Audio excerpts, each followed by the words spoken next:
Hello दोस्तों, मेरा नाम है पंकज और आप देखना शुरू कर चुके हैं MS office tips and tricks. तो बेसिकली हम आज क्या सीखने वाले हैं, जैसा कि आप लोग जानते ही हो कि अक्सर हमें ये देखने को मिलता है कि हम जब लोन वगैरह लेते हैं या फिर बाइक वगैरह लोन पर लेते हैं या कार लोन पर लेते हैं, तो वो अपने ही फॉर्मूले से कुछ EMI वगैरह निकाल कर हमें बताता है कि भाई आपकी EMI इतने रुपए की बनती है।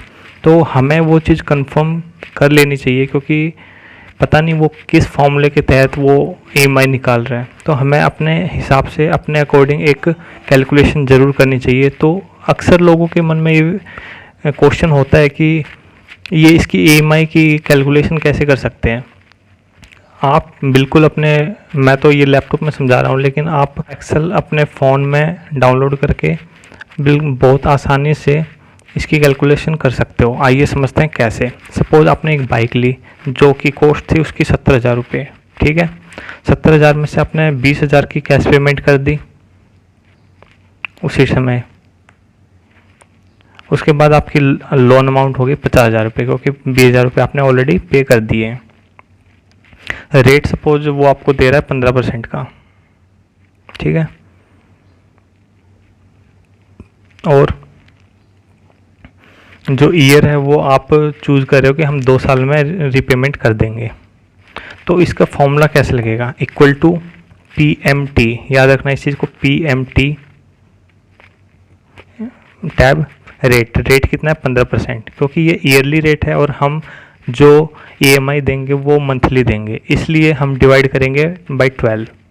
फिर कोमा, उसके बाद क्या कह रहा है ये यहाँ पे देखिए, NPER कह रहा है कि NPER, तो इसका मतलब पीरियड मांग रहा है ये। तो पीरियड 2 साल, 2 साल अगर हम मंथ में कन्वर्ट करेंगे क्योंकि हम मंथली निकाल रहे हैं, इनटू में 12, राइट।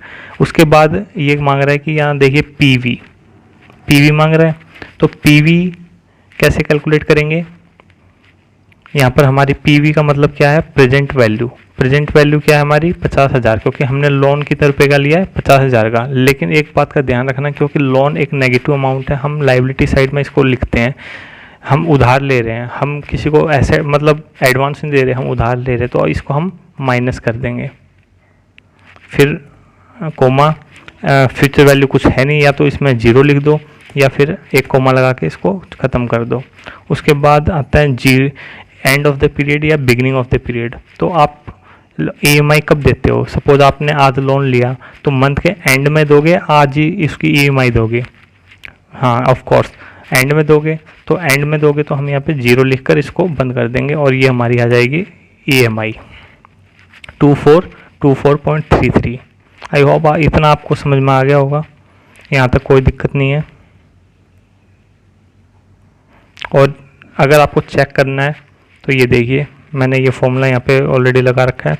50,000 रुपये आपका लोन अमाउंट था, इस पे आपका इंटरेस्ट लग गया, ठीक है। इंटरेस्ट ये आपकी रिपेमेंट अमाउंट है, ये देखिए यहाँ पे ये रिपेमेंट अमाउंट आई हमारी, सेम हमने रिपेमेंट अमाउंट लिया है। उसके बाद ये क्लोजिंग बैलेंस, तो यहाँ पे क्लोजिंग बैलेंस हमारा यहाँ पे ओपनिंग हो जाएगा। तो अकॉर्डिंगली हमने हर महीने के ओपनिंग बैलेंस लिया, उसमें इंटरेस्ट को ऐड किया, उसमें रिपेमेंट को घटाया, तो हमारी क्लोजिंग बैलेंस आ गई। तो ऐसे करते करते हमने रिपेमेंट करते करते 24 मंथ में इसकी रिपेमेंट फुल रिपेमेंट हो चुकी है हमारी, 0 रुपये हैं बचा हमारा। तो लोन की फुल रिपेमेंट हमारी हो गई है। तो ये इससे प्रूव होता है कि ये बिल्कुल सही है। तो आप इसको बिल्कुल ऐसे नहीं करोगे, इसकी कैलकुलेशन मैं दोबारा बता देता हूँ, इक्वल टू PMT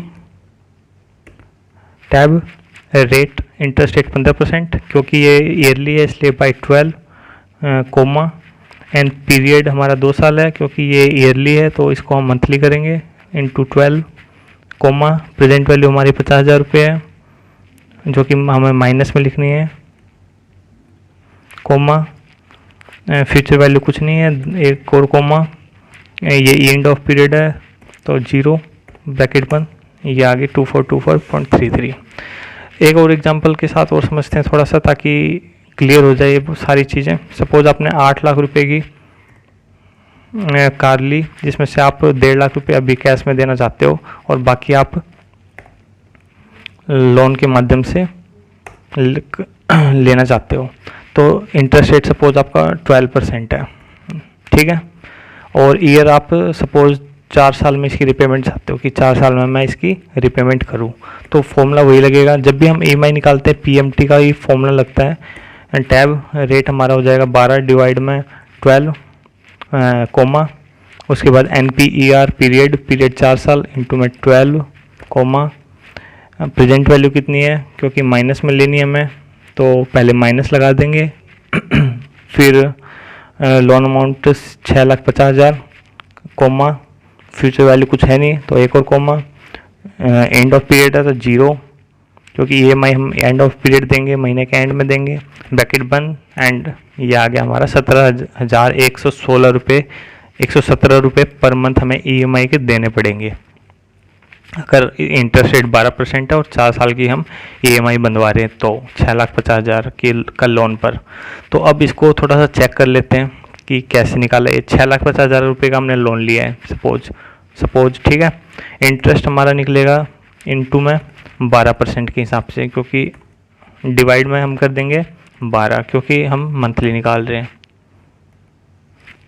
रिपेमेंट हम कितनी करेंगे 17,117 रुपये, ठीक है। तो ये लास्ट में जाके 12 चौक 48 मतलब 48 मंथ में जाके ये नील हो जाना चाहिए हमारा इस हिसाब से।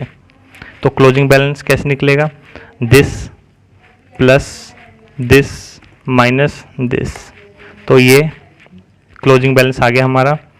अब इक्वल टू ये हमारा क्लोजिंग जो होगा पिछले मंथ का वो इस मंथ का हमारा ओपनिंग बैलेंस हो जाएगा। Interest on the same basis निकल जाएगा, ये सब कुछ सेम निकलेगा। ये हम कॉपी पेस्ट कर देते हैं।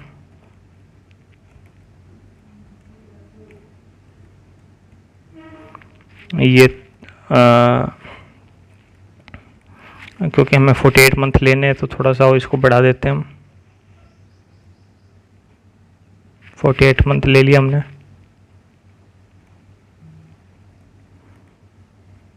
ऑल टच इसको बाउंड्री दे देते हैं इसको। अब कॉपी पेस्ट करते हैं हम इसकी। कितना हो जाना चाहिए हमारा 0 हो जाना चाहिए लास्ट में जाके। देखते हैं ये बिल्कुल 0 हो चुका है, ये आप देख सकते हैं बिल्कुल। ये देखिए 0 हो गया हमारा अमाउंट, बिल्कुल सही है। आई होप आपको समझ में आ गया होगा। ये काफ़ी आसान था, ऐसे आप अपनी EMI को निकाल सकते हैं। इस वीडियो को देखने के लिए धन्यवाद। सब्सक्राइब और बेल आइकन को ज़रूर दबा लें ताकि आगे आने वाले वीडियोज़ आपको ढूंढ कर ना निकालने पड़े, ईजिली आपको नोटिफिकेशन के माध्यम से आप तक पहुंच जाएं। धन्यवाद। जय हिंद, जय भारत।